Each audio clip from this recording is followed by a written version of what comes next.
good morning to you. Welcome to the Friday edition of Sports This Morning. We're so very happy to be here. We're going to take you on a trip across the morning spinning world of sport. I'm Yemi Adebayo. Good morning and welcome. I'm Cecilia Omogbe.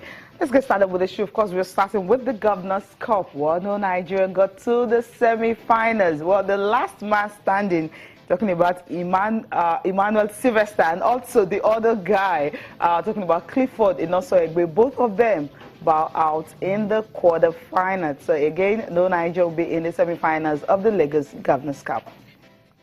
And also on the program, we'll be talking about Antonio Conte. What's happening to him? The issue that, well, two of them will definitely be running a battle this weekend. And there's also another news about Conte is that, well, most people have actually bet the fact that he will soon be fired. Well, they've actually had to leave it because they feel he will stay on the job once he starts getting good results.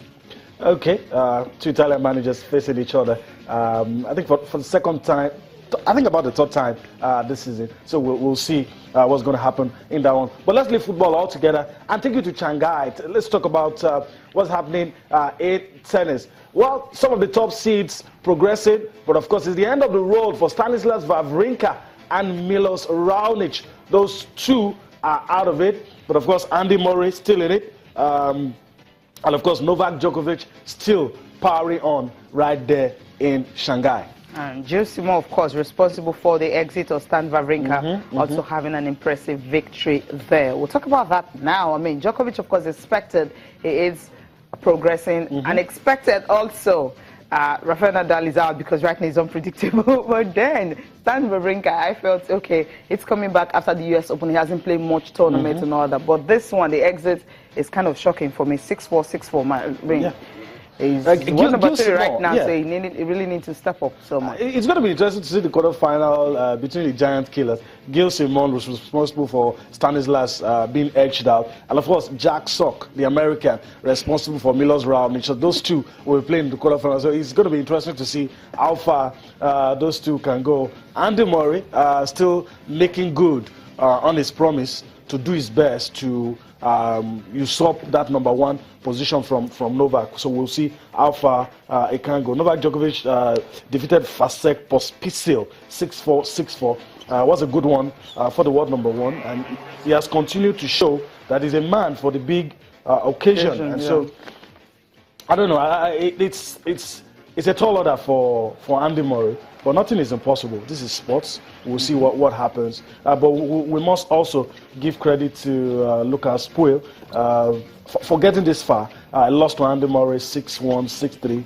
But I think there's a new generation of French players. Gilles Simon, Joe Wilfred. We can't really call him a new generation. But Gael Monfils. Gael Monfils is really not a new generation. But you know, what I mean is, I said resurgence. Okay. That's why you can be tempted to say new generation. And you see how far. Like right now, they're pulling their weight. What they couldn't do before. They are competing. A lot of them coming. I've often criticized Joe Wilfred Songa. Gael Monfils also. You know, he's got his say, but somehow. But I think in recent times, the French guys are coming to the party. We'll see. Although Joe Wilfred always leading the side. And this game, Andy Murray just showed us that, look, I can do this. If my head is on my shoulder, I can play good tennis. And of course, I'm not thinking about Novak right now. I'm thinking about myself, and I'm going to play thinking of replacing Novak as world number 1? He's not thinking about that. He is, but he has to keep winning. He has to keep winning. He has to keep winning, and something has to happen to Novak. Yeah, Novak also had to stop winning, so that would just be the only way. That's basically the only way. if Novak is not injured, I don't know. And this, I mean, Jack Sock. I mean, he's actually, elated. He was really happy about this because he didn't expect that result. Yes. 3-6. The first set, I mean, anyway, 6-love. Second one, 6-4, and the last one, 7-4. So somehow, you just had to like bounce. If you saw the first set, you think, this guy's dead and buried. Love to 6. He lost, and then picked it up from there. 6-4, 7-6.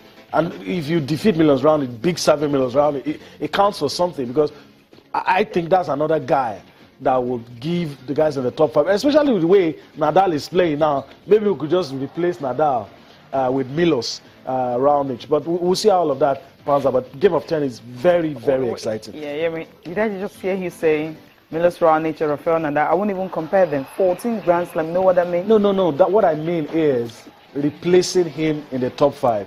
Whatever Rafael has done is in the past. Okay. You're as good as your last game. Yes. That's what you're saying. I mean, do you know some of us saying it's not even close? I mean, some of us have even forgotten that. I mean, Roger Federer, all he has done.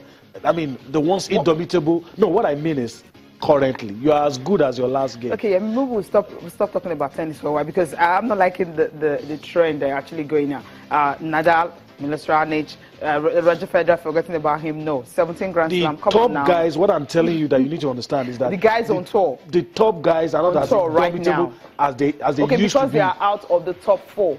And the recent performances. So I'm looking at guys. Federer has not been playing because of injuries. Guys, he's been beaten the way Rafael Nadal has been beaten. We'll see how this year. We'll see how this year ends. What I'm telling you is that there's going to be a new world order. Of course, we know that, but don't tell me about those two guys. I mean, they are great tennis players, and they'll definitely remain. And when I say replacing, just to put it in proper perspective, when I say replacing, I mean that the best tennis players at present, not necessarily that is better. Better than now. You're talking. Okay, we'll talk about Governor's Cup now. The 2 Nigerian players that we expected to get to the semi-finals couldn't. They had to face bigger opponents in the Governor's Cup. And for yesterday in the quarterfinals, well, for Clifford Inoso-Egbe, well, it was definitely the last one for him because he played 3 hours 15 minutes match in the second round to get into the quarterfinals, but somehow he couldn't replicate this because fatigue sets in, tiredness and everything. But in the first set he lost it, but the second set somehow he came back, won the second set, and by the final set he just couldn't hold on. He lost that one.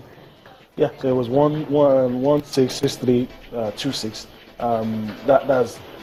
That's how he lost that. It's sad for us because we were hoping to see Nigerians go all the way. I remember you talking yesterday that you're not really expecting much from the Nigerians on the current circuit, and this has shown. He played in the Futures 5, and we're expecting that at least he will get into the semi-final, but his performance just wasn't good enough on the day to get to the semi-final. Yeah, there you have the confirmation of the result there, where Sasik Mahmoud beating Clifford Inoso-Egbe 6-1, 3-6, 6-2, and of course for Kari Mahmoud beating Sylvester Emmanuel 6-2, 5-7, 6-1. For Sylvester Emmanuel, he played like 3 games yesterday. After his singles, he had to team up with a Uganda player to actually play in the doubles. And also later in the evening, played in another doubles again. I mean, sometimes, the scheduling can even affect some of those players, and it's difficult for them to actually, just keep the winning momentum. Because when I spoke to Clifford Inoso-Egbe yesterday, they talked about the fact that he has played just in 2 tournaments this year. I mean, the NCC Tennis League that is ongoing, and also the CBN Cup. Only those 2 he has played. But his opponent has actually played about 23 matches on tour this year. So if you see the difference, it's clear. It's really clear. So for them to actually take a set, off their opponent who has seeded and also ranked higher than them prepared, in the tournament, more games. It's always very, very difficult for them. And also he got a wild card, into this. He didn't have to go through the qualifiers and all that. Got a wild card into the main draws and all. But just somehow it didn't work out well. Well, let's listen to him because he's also preparing for the second leg that is starting on Sunday. Yeah, it feels good. It feels good. I mean, it's not really easy. I mean, these guys are very tough, but I think I just stayed focused and did my best. It's a very difficult one. The guy is playing good, but I didn't play to my satisfaction today, and things didn't work out for me, which I lost. But the guy played very well, so good luck to him. I mean, I've been working very hard. Trying to give my best, and it's working out. So looking forward to next week. Yeah, I was a bit tired, but I tried to push, but still, I gave my best. But at the end, it didn't work out, which I lost. It was a very tough match yesterday. It was very difficult, like 3 hours. So I got some sleep, but I think it was not enough. But I still have to practice for next week. Yeah, I think a lot of us need exposure. We have to go out, not only play Nigerian tournament. I mean, these guys, they've played more than 20 tournaments this year, and most of us just played 2, 3. So I think we have to go out there and compete with these guys. And yeah, I think that's how we do very well. I can't hit the ball more than us, but it's just that they're well exposed, but still, I mean, we'll keep working hard and see what comes in.